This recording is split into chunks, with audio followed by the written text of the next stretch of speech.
Salut les amis, j'espère que vous allez bien. On est parti aujourd'hui pour le 1382e épisode de l'After Zap Image. On va débuter les amis avec le programme de l'après-midi et de la journée tout simplement en Ligue 1. À 13 h, le Toulouse Football Club reçoit l'OGC Nice, 15 h le multiplex avec Angers-Nantes, Lens-Brest, Lille, Auxerre, Montpellier 3. 17 h, Rennes reçoit Lorient et on termine à 20 h 45 cette première journée de Ligue 1 du côté du Vélodrome où l'Olympique de Marseille recevra le Stade de Reims. On va faire un petit point les amis sur les deux résultats de la veille. La victoire de l'AS Monaco, 2-1 du côté de Strasbourg. Crépin Diatta, c'est hyper positif pour lui qui a connu beaucoup de pépins physiques depuis qu'il est à Monaco.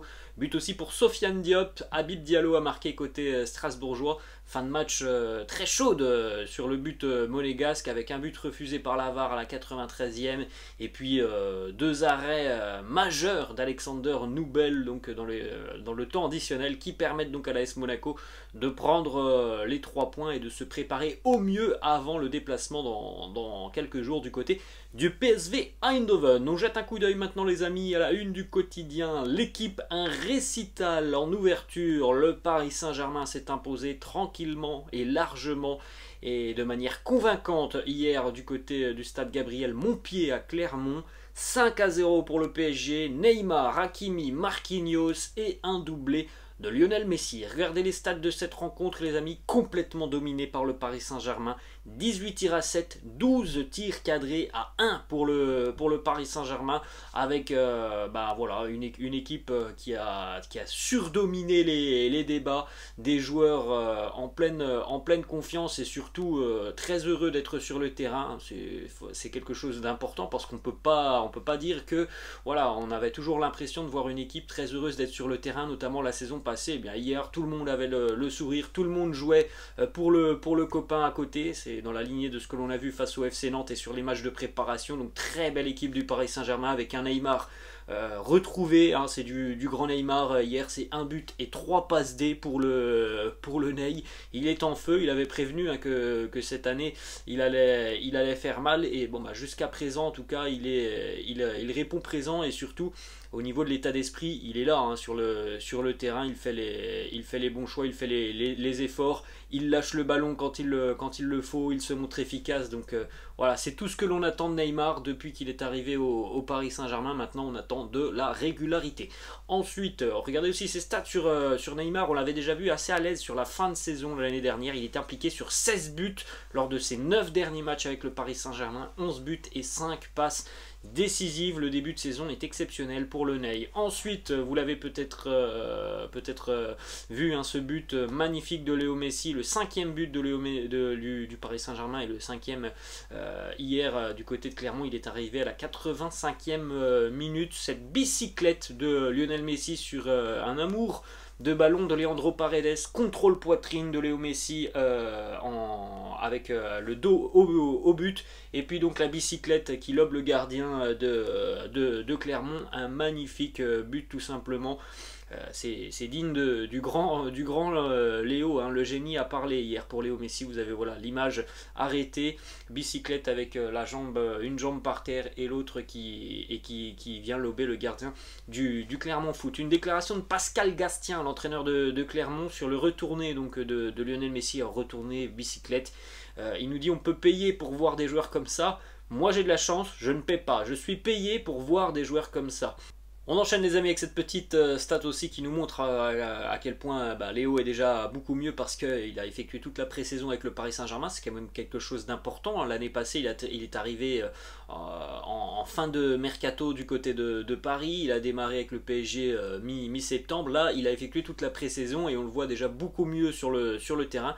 2 buts sur 2 matchs consécutifs enfin 2 matchs consécutifs où Lionel Messi marque, ça ne lui était jamais arrivé tout simplement la saison passée avec le Paris Saint-Germain, toute compétition confondue. Il a été décisif lors du Trophée des Champions, il a été décisif hier avec ce doublé notamment.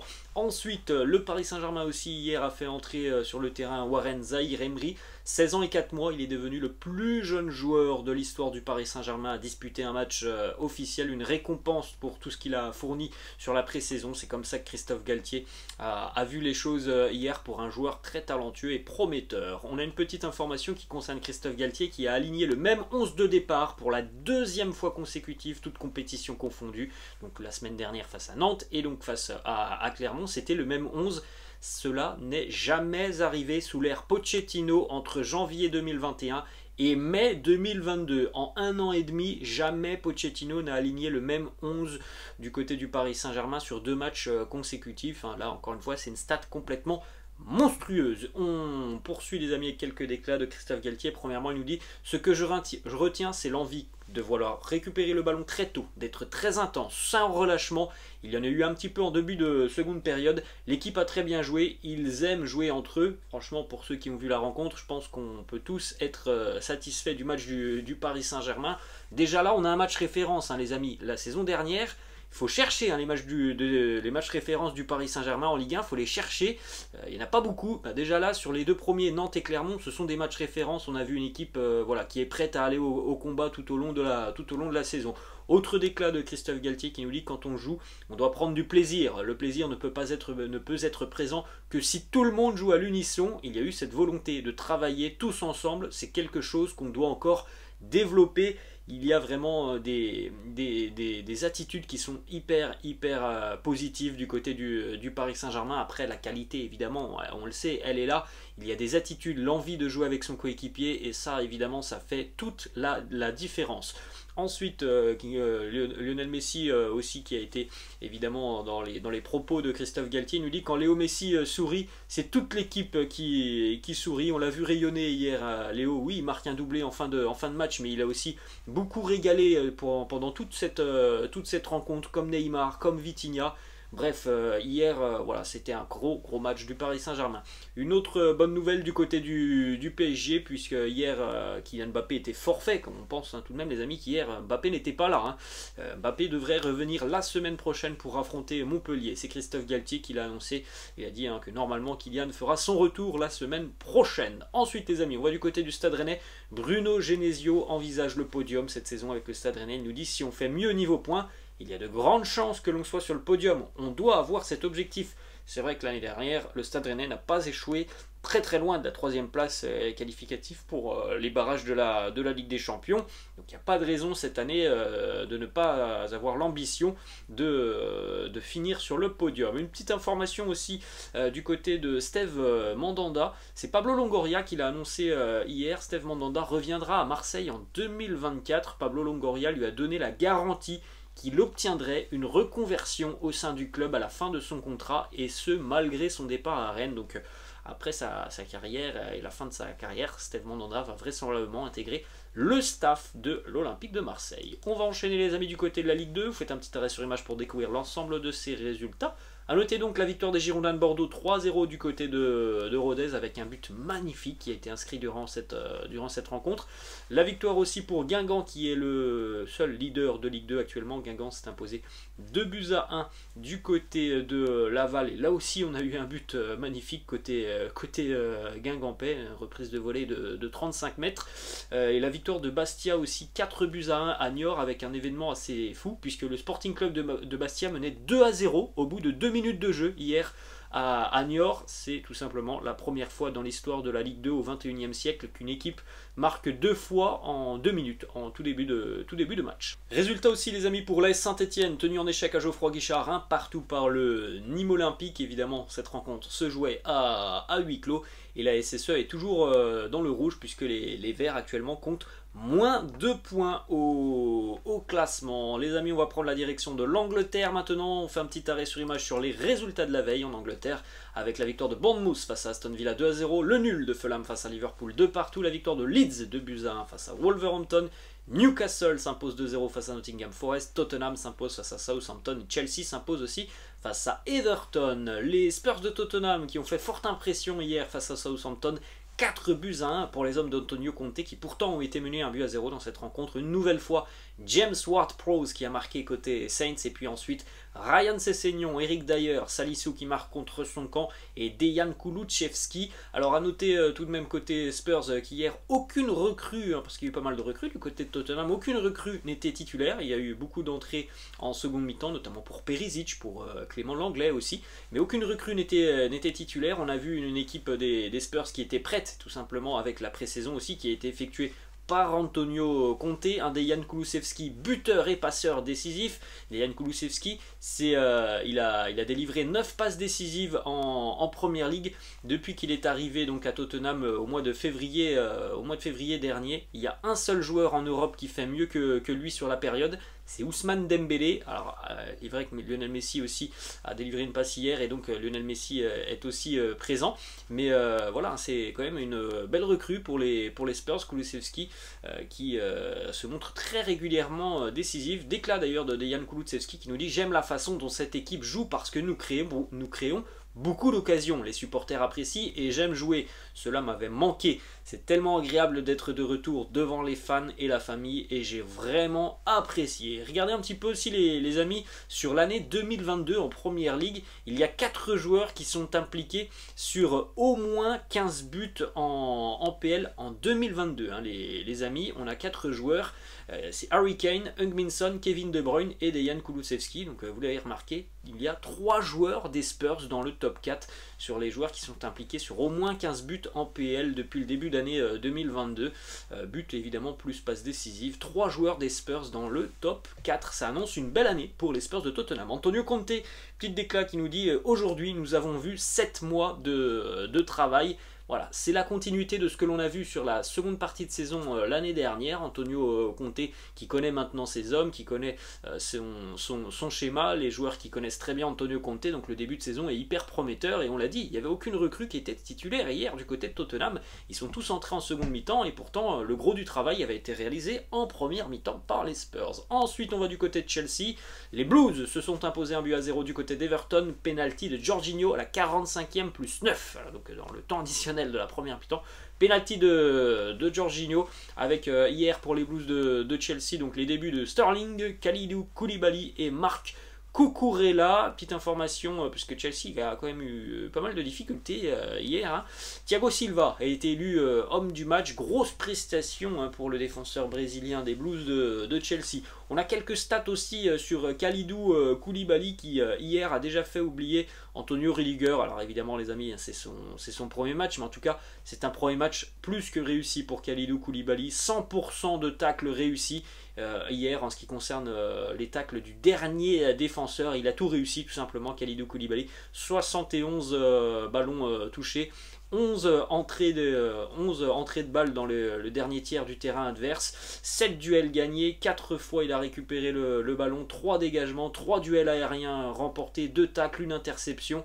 Donc voilà, un gros match pour Kalidou Koulibaly.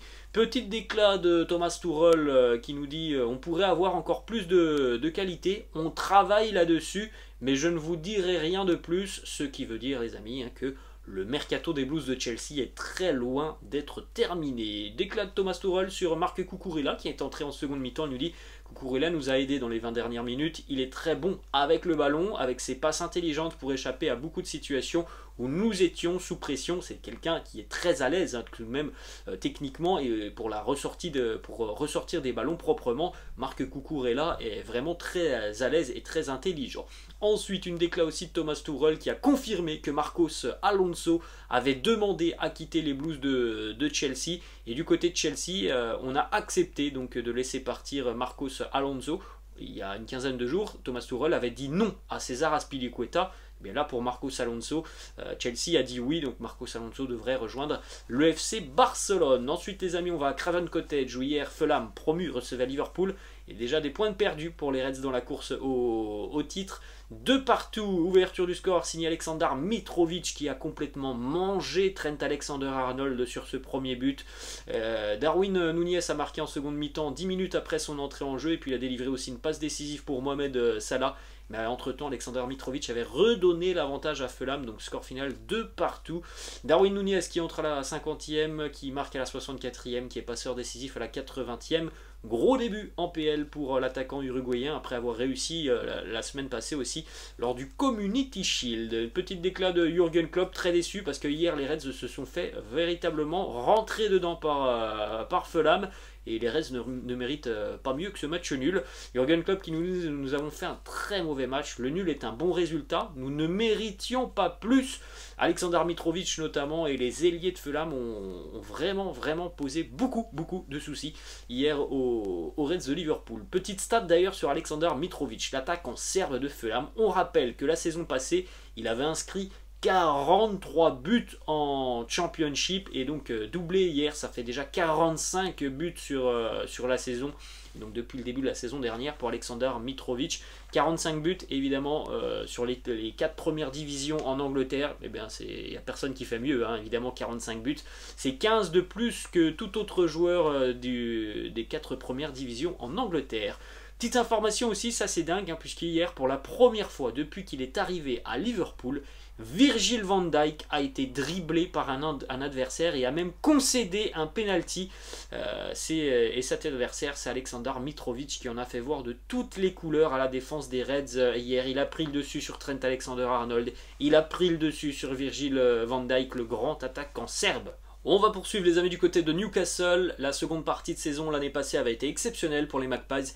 Et hier, Newcastle a très bien démarré face à Nottingham Forest. Victoire 2-0 pour Newcastle. Un bijou de Fabian Schär, un véritable missile de l'international suisse. Et un but aussi pour Callum Wilson. On regarde la hitmap de Bruno Guimaraes qui était partout hier au milieu de terrain. Et voire même un petit peu plus qu'au milieu de terrain. L'ancien lyonnais a rayonné. 89% de passes réussies, 95 ballons touchés, 63% de passes qui arrivent dans les pieds, 12 duels gagnés, record du match, 4 1 contre 1 gagnés, record du match, 4 fautes obtenues, record du match, 4 tacles, record du match, 3 grosses occasions créées, record du match. Ça a été évidemment l'homme du match et l'homme de cette rencontre, Bruno Guimaraes. Et on va terminer les amis cette vidéo du côté de la Bundesliga. Vous faites un petit arrêt sur image pour découvrir les résultats de la veille avec encore une fois comme d'habitude en Bundesliga beaucoup de buts. L'Union Berlin qui s'est imposé lors du derby. Gladbach s'impose face à Hoffenheim avec des Français qui ont été décisifs.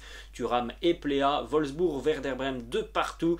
Mayence s'impose à Bochum 2-1. La victoire de Fribourg 4-0 à Augsbourg. Et le Borussia Dortmund s'est imposé 1-0 face au Bayer Leverkusen grâce à un but de Marco Reus. Voilà les amis, la fin de cette vidéo. J'espère que ça vous a plu. N'hésitez pas, comme d'habitude, à lâcher un petit pouce bleu. N'hésitez pas non plus à vous abonner à la chaîne. Je vous laisse et je vous dis à la prochaine. Ciao!